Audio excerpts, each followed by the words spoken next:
Today on Drawbli. I am drawing leather. Hey, I'm Ben. And I'm Abby. That was very intense. You kind of scared me a little. We're self-taught artists documenting our drawing adventures because art is better when shared with friends. So scared. Yeah, I'm frightened. So click that subscribe button if you're new around here. And check out our guidebook, How to Easily Draw Every Day, link below. Abby, you're drawing some leather?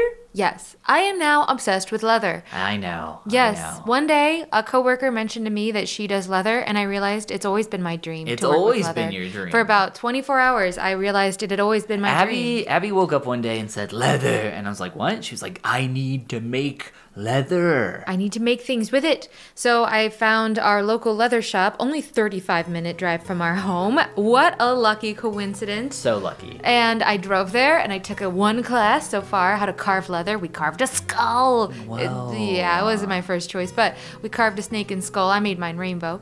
And I just think it's a very fun tactile medium. And So you decided to paint some leather. well, I decided to paint some leather, and that was a twofold reason because number one, I like leather. Number two, I find that I like to draw things that maybe have a little bit of a fantasy element. Ooh. But I feel like, and this is something I've learned from Ren Fair outfits, a lot of a fantasy vibe ends up being from the accessories. So to really sell something from that era, you have to be comfortable also adding in accessories. And I don't Okay. want to be able to go to a good portrait and a mediocre accessory, so I'm taking the time so true. to find pictures of leather in the way I would want to draw them. Wow. I could have just found real leather objects, but I really wanted to see how they're translated to 2D by artists who draw in a way that I want to draw. So I figured I would just kind of go about roughly copying this as best I could, plus a few other items. Nice. And it was a nice practice. Yeah. That does seem like really good practice. Yeah, it wouldn't really translate too much to maybe a portrait or anything like that. But it is good to, because it's a fundamental form with like variations. So it is good to work on in that way. I see that you turned your lines off for your painting here. Do you normally do that? Sometimes they kind of just felt like they were getting in my way and I couldn't see what I was doing around them. Oh. So I decided to turn them off. Do you ever paint on top of your lines? Yeah, sometimes I do. But I often turn to regret it. Oh. Because, well, sometimes. When it's a Whoa. portrait, I usually Really? regret it, yeah. Why? I don't know, it just doesn't end up looking as good to me. Oh, I okay. lose the sketch, and I usually like my sketches. So if you like your sketches, then it's sad to lose them. That's fair. Yes, I always paint over top of my sketches. I know. And I should start duplicating my sketch though in case I want to keep it. Yeah, it's interesting sometimes just to turn it back on at the end and see how things have gone away from the sketch. That's true. It can be very informative. Normally I like a lot more how my painting has turned out compared to my sketch. Not always the case, but typically. Something I wish that this is really showing me watching this back that I need to work on more. What? Is larger blocks of color and making more sweeping adjustments to everything with one brush stroke versus tons and tons and tons of little brush strokes. Like the little nuances will come with time, but I think I need to allow them to happen a little more naturally versus trying to draw in every single little refraction point and that kind of thing. Ooh, that makes me think that I should make a brush that the harder you press, the more white or more black it adds. I think that would be cool. Yeah, I like that. Like lighter when you let up and It'd be darker. more like sculpting. Anyway, your first chest, complete. Yes, I like it. Yes. This one I think is a 3D render of It a is. chest. Looks like it at least. I think so. Yeah, it even says beauty render in the top right Oh, well, there you of go. the reference. And you're yeah. using your perspective grid. Kind of. You were trying to use the perspective. I occasionally try to use it just to realize that I don't know what I'm doing. Oh, no. Look at me go. Yeah. I'm like, forget it. That's fair. I know perspective. You try. I think perspective is, I was talking about the course that I recently went through, and it had a really good refresher section on perspective. And truth be told, perspective is actually very, very easy. It's just something that you have to plan. You have to take the time to plan it out. You can eyeball it, But if you eyeball it, it's just going to be wrong.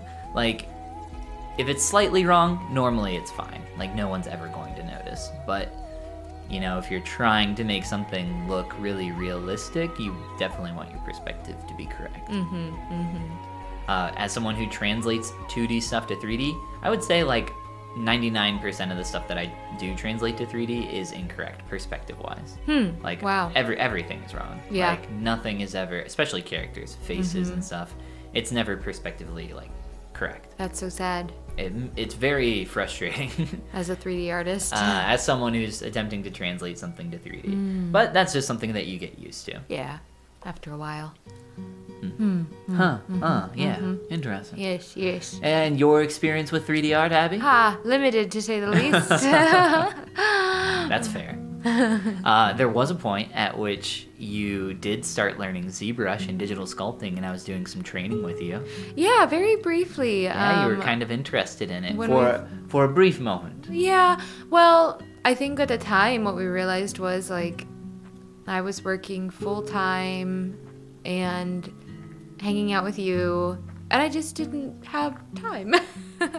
And we kind of acknowledged that after a while, and I let it fall by the wayside. But yeah, sometimes there's just seasons and chapters in life where a new hobby or practice it's the right time, and you have the time. October, January, those are great times for new hobbies. Yes, they are. And you are a self-described serial hobbyist. Yes, I am. I like to dip my toes in many things. Such as leather, for instance. Yes. Leather is cool. I can't wait to try it again. And we're going to go make some leather belts? Yes, that's my plan. I'd like to try to sign up for their... Oh, what's the date? Oh, tomorrow they post the new classes at the leather shop. So I'll be able to sign up for one. I couldn't Speaking sign of up. leather belts. Yes. Oh, these are just a little drawings I saw. Little drawings I saw. So I decided I'll copy the drawings and now see if I can make them look kind of like the 3D ones. Oh. Because I think a lot of the stylization of the other ones came from them having like dimension and width and thickness. Yes. Thickness is very important, which is something I learned about in the most recent course I went through for this kind of stuff. Yeah. Really, like, just anything. If you have a mat or like something laying on the ground, just give it a little bit of thickness. Even if it's like a page. Like, giving that page the tiniest amount of thickness. It's like, it adds to the believability, the dimensionality of it. That makes sense. Yeah, I wanted to do that here. Just kind of the blow by blow, the practice of all this, you know, like, there's nothing glamorous that comes out of this in the end. It's just this is it. This is the raw deal of getting better at art, is the practice on the things that aren't as interesting. Well, thank you. So you're going to be signing us up for a belt making class, is that correct? Yes. What I think we'll be doing is carving designs into the leather. We get a buckle, and we get to, so we're gonna have an actual belt at the end. I'm so excited belt. because, you know, these days I try to like find leather belts, or I try to thrift them, and they're kind of expensive, or they're just coated in pleather and they get all cracked and gross after too much use. So I'm really pumped to go. Hardy leather belt. Yeah. I want a big, like, horseshoe on mine. Okay. And I want it to say, like, cool guy on it, or like Haas. Okay. Yeah, you can absolutely go down that path. I want it to say Haas on it. Oh, right, Haas. Yeah. I want my Indiana cornland roots to come to harvest. Absolutely. And this is the last one here, your leather hood. Yeah. A cloak of some kind. Yeah, just this had like a step-by-step color guide that I found on Pinterest. Oh, cool. Not with instructions, but you can see I go from picture to picture and try to kind of capture what I'm seeing there. I'm hoping that in the process I'm going to learn a little bit about this. That's cool. Did you learn a little about it? A little? Yeah. Did you find the step-by-step thing helpful? Yeah, I did. I mean, it wouldn't have been a perfect tutorial, but when I'm just trying to teach myself, sometimes something is better than nothing, you know? So to that effect, I did like it. And it was a cool hood thing, so. A cool hood thing. Man, I love cool hood things. Do you think you could make me a cool hood thing for the Ren Fair? Out of leather? Yeah. Yeah. Could you get on that? Because the Ren Fair is coming up very soon. It's coming up very, very soon. I will get right on it, and I will acquire leather and the skills to do that, and the tools to do that. The skills, tools, materials. Yes. The time. The time. I think you have one 2 day. days. Yeah. Oh, I got this. One I got half this. day. Very realistic. Very realistic. Have it on my desk by 5 p.m. Oh my gosh. Well, these are really cool. I like the idea of just taking a material and then doing a bunch of studies of different objects in that. I think that's super fun and interesting, especially with leather. There's so many different, like, not types of leather, but I guess, like, different... I don't different know. ways it can rest and sit, you know? Yeah, or like different levels of different colors, different shininess of it. Like not all leather is the same. Like some is more cracked, some is more smooth, etc. So it's got a lot of variety. Yes, but it does have a lot of variety. So I was hoping to come away with from this with just like a few easy rules for myself about drawing leather, but leather just has a lot going on to itself, so I think every leather piece will be a little bit unique.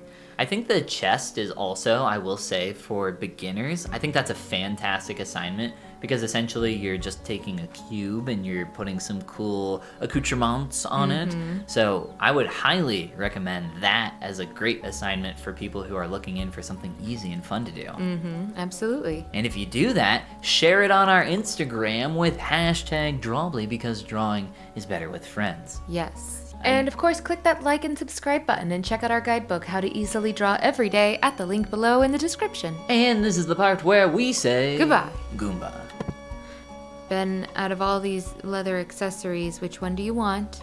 I want the first chest that you did that had like the green cloth folded up inside of it. That felt like a very fantasy style element chest. Or it could even have been like a small pouch I could have on my waist with a potion in it. Oh, yes, I agree. You cannot handle this pouch of potions, traveler.